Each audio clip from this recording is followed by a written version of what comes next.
अस्सलाम वालेकुम दोस्तों, उम्मीद है खैर खैरियत से होंगे। हारून बलोच आपको डायलॉग प्रोग्राम में खुशामदीद कहता है। और बहुत अफसोसनाक खबर अभी हम तक पहुंची है और ये प्रोग्राम हम रिकॉर्ड कर रहे हैं। आपको बताते चलें कि इस वक्त कोयटा के अंदर अफसोसनाक एक इंसिडेंट हुआ है, जिसके अंदर एक धमाका रिपोर्ट किया गया है, जो कि बड़ेच मार्केट डबल रोड पर, कोयटा डबल रोड पर वाकया वहाँ पर ये हुआ है। और इसके अंदर अब तक की इतलात के मुताबिक 3 लोग जहाँ बहक हो गए हैं।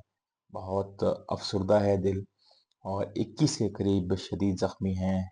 इस 21 के अंदर से कहा जा रहा है, जो सिविल हॉस्पिटल है उसके ज़राए के मुताबिक कि 4 लोग ऐसे हैं जो कि शदीद क्रिटिकल कंडीशन में हैं। अल्लाह ताला उनकी मदद करे, अल्लाह ताला उनकी खैर आफियत रखे। वायलेंस हम हमेशा कहते हैं कि जिस किस्म का हो, जिस मैनिफेस्टेशन हो टेररिज्म की, जैसे भी टेररिज्म हो, हम उसको कंडेम करते हैं। और ये बहुत अफसोसनाक वाक़या है। और कल एक और वाक़या भी हुआ, जो हम कल अपने वीलॉग के अंदर डिस्कस नहीं कर सके। उसकी इन्फॉर्मेशन हम तक देर से पहुंची। कोयटा के ग्वादर के अंदर कलमत एरिया जो है, उसके अंदर 5 लोगों को टारगेट किया गया। टारगेट कहा जा रहा है कि इस तरीके से कि वहाँ पर नाका लगाया गया बाकायदा, और वहाँ पर गाड़ियों को रोका गया और वहाँ से लोगों को निकाल कर, उनके शनाख्ती कार्ड देकर लोगों को कत्ल किया गया है। और ये भी एक अफसोसनाक वाक़या है ग्वादर के कलमत एरिया के अंदर जो कल कार्रवाई हुई है, और इसकी भी हम भरपूर मज़म्मत करते हैं।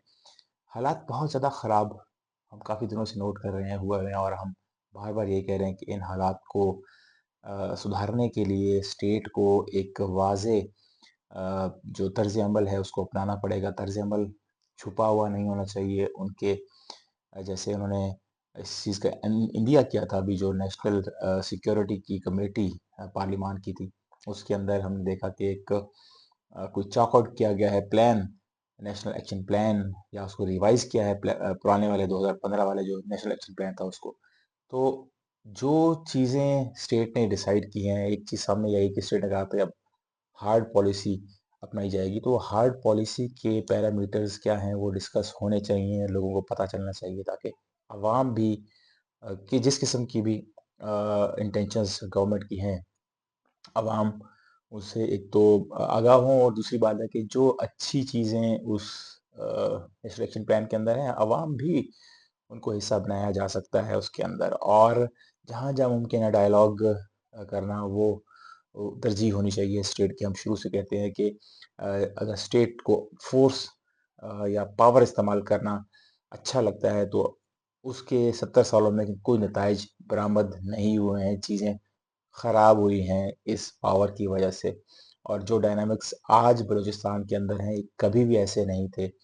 ये 2 दहाइयों से, गुज़िश्ता 2 दहाइयों से, प्रिसाइज़ली अगर हम बात करें 2002 के बाद से, ये मामलात बहुत ज़्यादा बिगड़े हैं, क्योंकि बार-बार की जो पॉलिसी है फ़ोर्स यूज़ करने की, ऑपरेशन करने की, उसकी वजह से बहुत मामलात ख़राब हुए हैं। और अगर ऐसी ही पॉलिसी मज़ीद भी रही, और वो भी इस तरीके से कि आपने स्टेक होल्डर्स को, बलूचिस्तान के स्टेक होल्डर्स को ऑन बोर्ड ना लिया, तो मामलात बहुत ज़्यादा खुदा न खास्ता ख़राब हो सकते हैं। और हम इस हक़ में नहीं हैं। हम चाहते हैं कि मामलात को अ, मिल बैठकर और गौर व हौज़ करने के बाद इसको, इन मामलात को डील किया जाए। और हालात इस वक्त इशारा यही कर रहे हैं कि जो कल से जो लॉन्ग मार्च स्टार्ट होना है, Balochistan national party mingle group, उनकी कॉल पर जो वर्ड से स्टार्ट होगा और क्वेटा तक आएगा, और उसके अंदर दीगर कॉम्प्रेस जमातों ने भी शमूलियत और सपोर्ट का ऐलान किया है, इंदिया दिया है।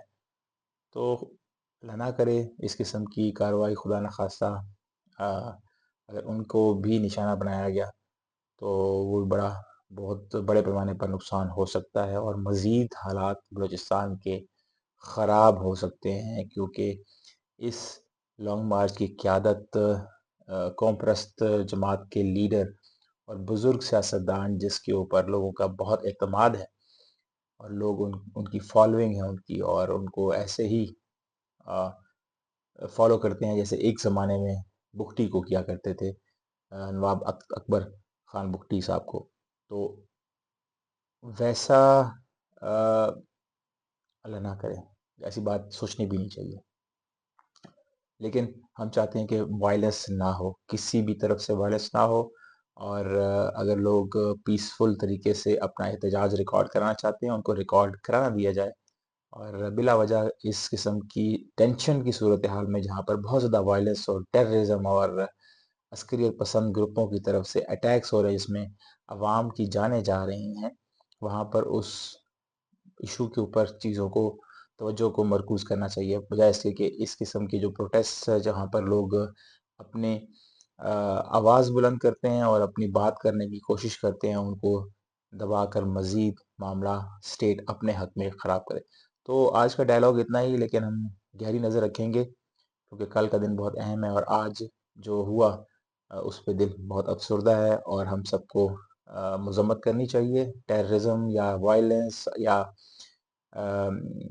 آپ کہہ لیں عسکریت پسندی تخریب کاری، جو کچھ بھی ہو رہا ہے بلوچستان میں اس طرح کی ایکٹیویٹیز کی ہم کبھی بھی حمایت نہیں کر سکتے۔ جو بھی ہونا ہے اس کو سیاسی طریقے سے حل کرنا چاہیے۔ مجھے دیجیے اجازت، آپ سے درخواست یہ ہے کہ چینل کو ضرور سبسکرائب کیجیے گا۔ اللہ نگہبان۔